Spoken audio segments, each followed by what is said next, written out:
All right, YouTubers, 1999 F350 7.3.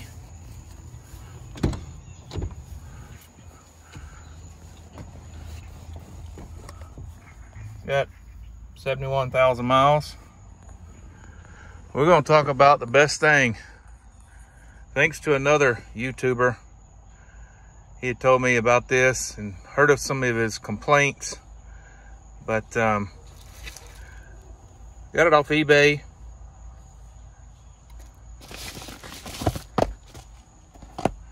Everybody that's got a truck or car 1996 or newer needs to get one of these. If you've got an iPad, you've got an Android, it doesn't matter. This is a Wi-Fi model made by Backs, whatever the flip that is. Part number,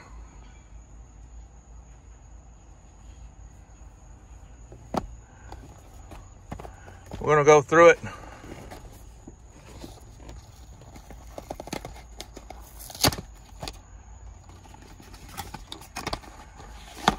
Little unboxing, paperwork, a whole bunch of other junk in there. We don't want that. So it is a refurbished one. I don't remember how much I paid for it, but they're saying, hey, it's still good as new. 2-year warranty. That's just like a new one. It's an OBDII reader. If you have an old style OBDII, of course this will not work with it. It works with iOS, Android, or Windows because it is a Wi-Fi. This is not a Bluetooth. Wi-Fi. Everybody wants this. There's the different ones they tell you that apps for iOS. There's the one for Android. I'll be using the iOS today. I don't believe I have any of those. I may. We'll check it out here in a second which one I do have. I did pay for the version. You can get the free ones, but the free ones are a whole lot more limited. Pretty decent instructions. Tells you about how to connect to networks. We won't go through all of that. We're just going to get you to the good stuff because you guys are going to love to see what I found out. So, of course, this is the device. You pull up the images on eBay. Make sure you're looking at this one. It's blank on the end. There's no light. The lights are on the front. You'll see them here in a minute how they react. That's your OBDII connector. Blank on the back. Now, everybody talks about sometimes your connectors here or here. In my case, on this 99, it's right up above the gas pedal. Some vehicles, it's over here, about there, or here, or there. So I'm not going to tell you what your connector is. You just need to get yourself on the ground. Look underneath your dash. In my case, it's only one way it will go on. Key is not on, and it automatically gets power. Take my keys here.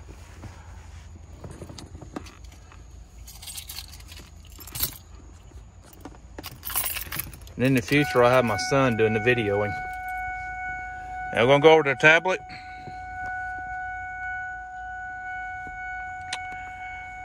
The app is called ForScan Lite. It is a payable version. You have to pay for it. There's a play button on the bottom. Play makes it go active. It's already pulled up the information on the truck. Again, it's a 99 7.3 diesel. It's a manual.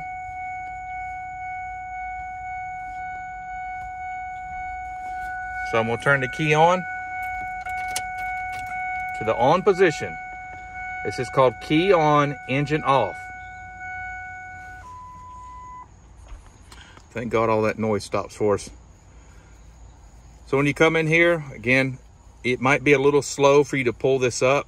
This information may be a little slow. It'll populate from top down. As you see, nothing's on our log yet. Now, what you need to do is, before you start playing with anything, some of you might say, wait a minute, he cheated. Yes, I already had this on, didn't want to look like a fool. You have to go to your settings. You have to wait till you see OBD scanner. You need to connect to it. You might see a little bit of flashing on the unit. It says I'm connected. I got a check mark.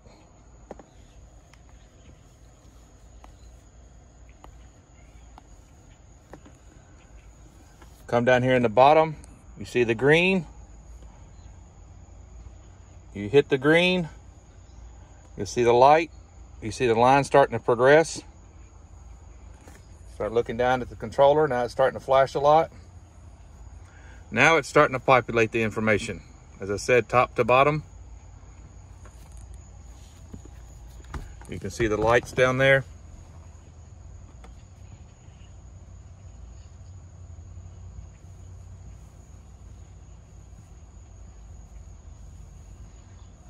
Looks like it's getting happy.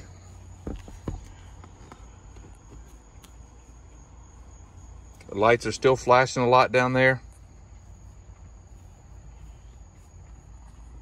It's slowed down. Again, I beg all of you to get this. You're going to love this. I'm going to the dashboard where all the stuff should be displayed. Of course, there's nothing there to display. You have to hit this little gear at the top. It's going to ask you, which module do you want? If you select on that module, there's the different modules you can go into on this particular vehicle. In our case, we have the PCM selected. We'll go up here in this top corner, click the back button.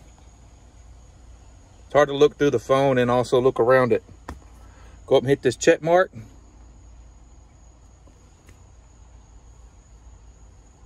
You'd say, wait a minute. There's nothing. What do I do? Well, if you go down and click on play, it's going to say, hey, wait a minute. You don't have any PIDs to look at. Would you like to do it now? You click yes. Like, wait a minute. Well, down at the bottom, once you select the module you want to be in, right now we're in the PCM module. You need to come down here to this plus button and get ready, because a lot of these things may not be on this particular truck. It's old school. There's a lot of stuff here. A lot of stuff. And if you select it, it's still going to actually show you, but it'll just show 0, or it won't have a reading there for you.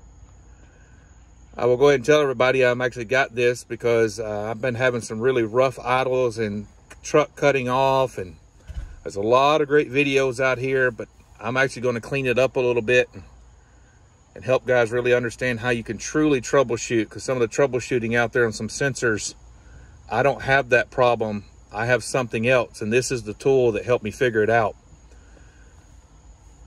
So try to give, let's go to the very top here. Let's click on something that we see all the time out here. Percent of accelerator pedal. I doubt that's on this truck.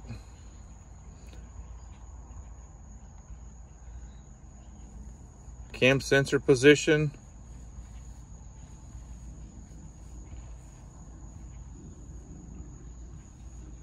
Exhaust back pressure. Now you notice that it says in kPa or Celsius. I've seen other guys complaining about that. I'm going to show you how to fix that. Here in America, that won't do us any good. Engine coolant temperature. Exhaust back pressure obsolete. There's a lot of things listed twice. Some of you guys may know what that means. I don't. So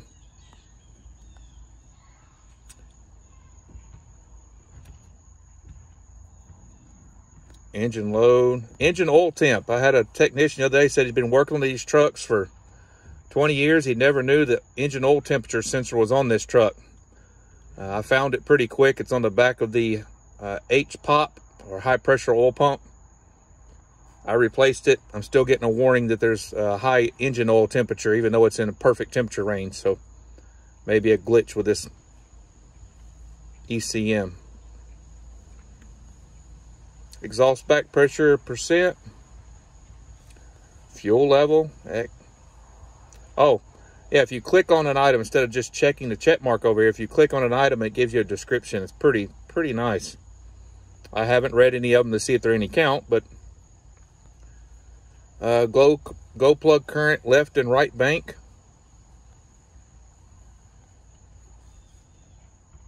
Intake air, that's on the side of your air intake box.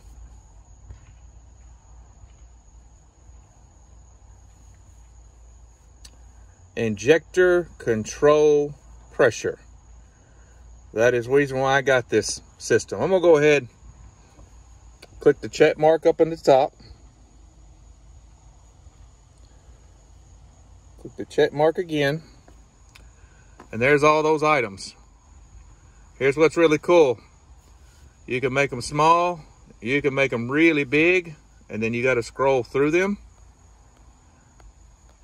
You can, now this is on the iOS. I don't know about Android. Android's normally a whole lot better than iOS, but now if I click play, the truck's not running, it'll start to show live data. Now some guys have said that it doesn't show it until once the engine's actually started. It won't show it as it's starting up. We're going to check that. But in this case, if you want to change these items, in this case, this is KPA. That's not going to do us any good. So you hit the item. Now again, you have to be in off. If I click play right now, you cannot make any changes. So I'm off. It's not lit up. I'm gonna go up to this Celsius. I'm gonna click for Fahrenheit. I'm gonna click back. Ding, ding, ding. So you guys that have got this app, you may not have the latest update. Maybe that's something that I've got now. And so I'm gonna go to all these and I'm gonna try to Americanify. I wish you could just click, hey, I'm in America, and it knows what to change everything for you. But these are really simple. If you think this is easy to do, hold a phone and take a video. I beg any of you to do it. Another Celsius. Celsius. That's PSI, but I don't think it changed it last time I looked at it, because it's still saying times 1,000, and you guys will see here in a minute. I don't think that's right, because I'd have 36,000 pounds of oil pressure. So we're going to go ahead and we're going to click play. You know, some of the needles move, some did not. I don't remember what I selected for these. Oh well. I'm going to start the truck.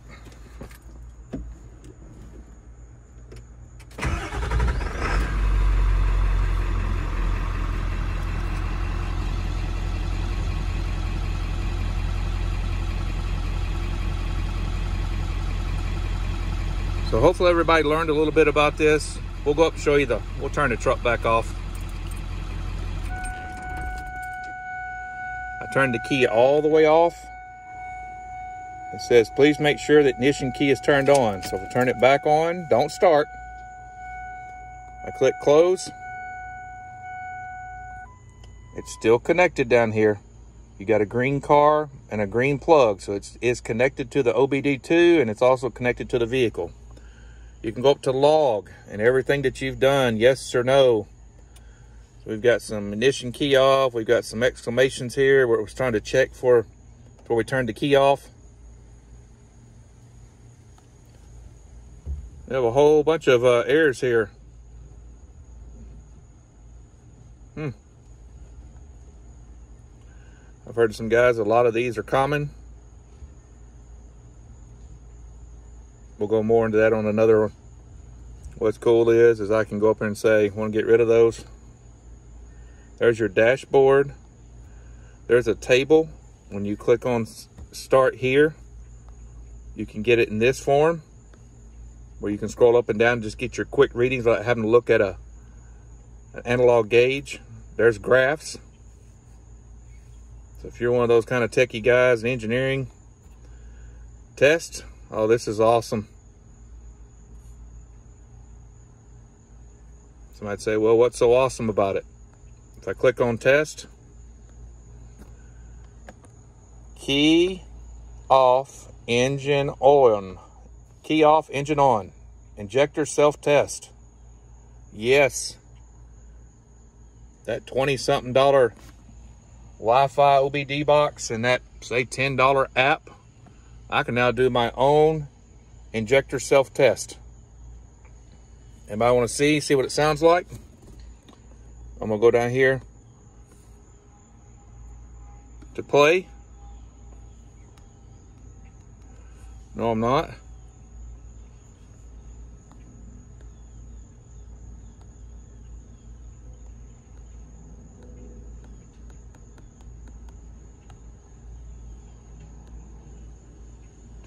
I'm going to disconnect and reconnect.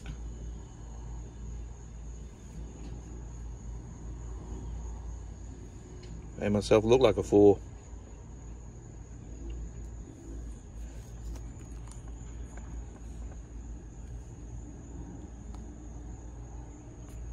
There's my test button back.